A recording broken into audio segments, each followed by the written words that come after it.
Nous sommes très contents de nous retrouver ce matin. Aujourd'hui, nous allons apprendre le deuxième principe christocentrique de la grâce. Le deuxième principe christocentrique de la grâce est le sabbat a été fait pour l'homme et non l'homme pour le sabbat. C'est un principe très clair. Dans Marc chapitre 2, le verset 24, la Bible déclare que le pharisien lui dit « Voici pourquoi font-ils ce qui n'est pas permis pendant le sabbat ».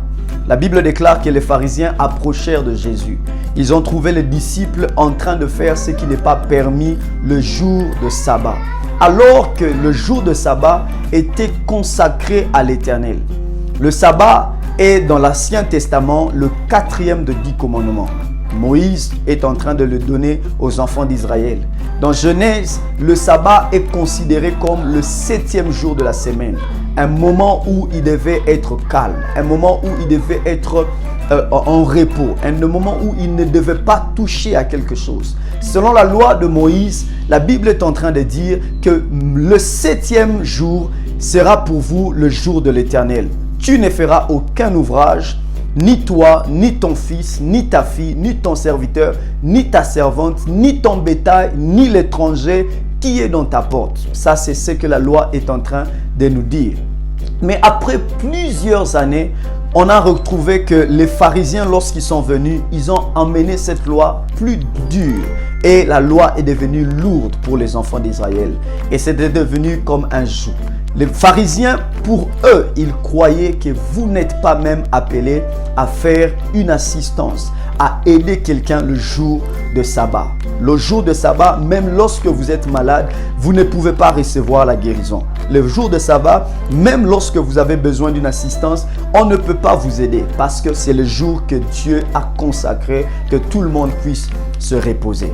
Mais lorsque Jésus arrive, Jésus leur parle. Il leur donne un exemple très clair. Il dit, rappelez-vous de David, lorsque David avait faim. La Bible déclare, il entra dans le temple, il a pris le pain et il a donné à ses soldats. Pourquoi David a fait cela? Il y a une raison. Il y a ce qu'on appelle la nécessité et la superfluité.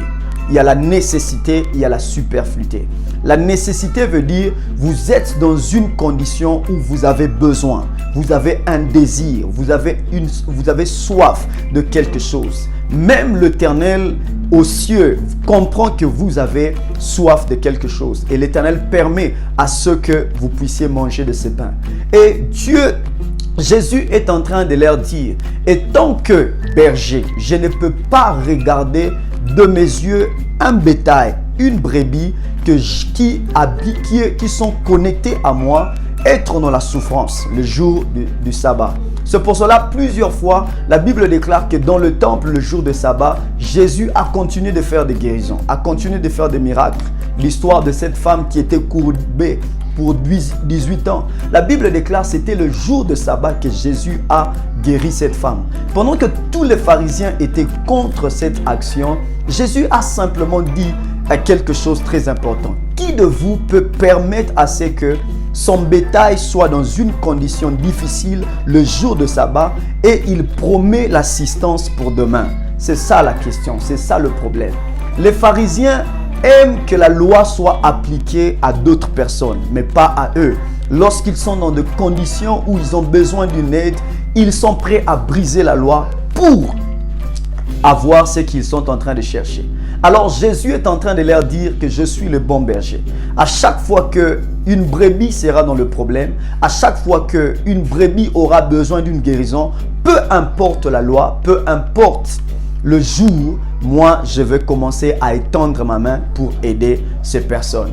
D'ailleurs, la Bible est en train de dire dans Genèse chapitre 1, la Bible est en train de dire après 6 jours, Dieu se reposa. Le mot repos, en réalité, ça veut simplement dire le sabbat. Donc, Jésus est notre repos.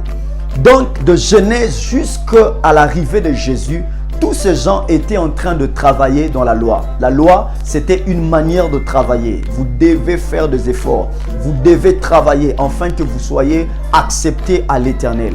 Mais lorsque Jésus vient, tout le monde entre dans le repos. le repos. C'est pour cela, à la croix, la Bible déclare que tout est accompli. C'est ça le repos de tout chrétien. C'est ça le repos. Lorsque vous croyez à l'Éternel, vous entrez dans le repos. Alors Jésus voulait simplement leur dire que le sabbat a été fait pour l'homme et non pour le sabbat. Qui veut dire que le bénéfice de sabbat sont pour nous. Si Dieu peut faire quelque chose le jour de sabbat, c'est pour nous. Si Dieu peut nous aider le jour de sabbat, c'est pour nous et non le contraire. Alors, vous devez comprendre que le sabbat, c'est un repos. Jésus est notre sabbat. Les pharisiens étaient devant la manifestation corporelle du repos, mais ils n'ont pas compris que Jésus était leur repos. Que l'Éternel vous bénisse. Amen.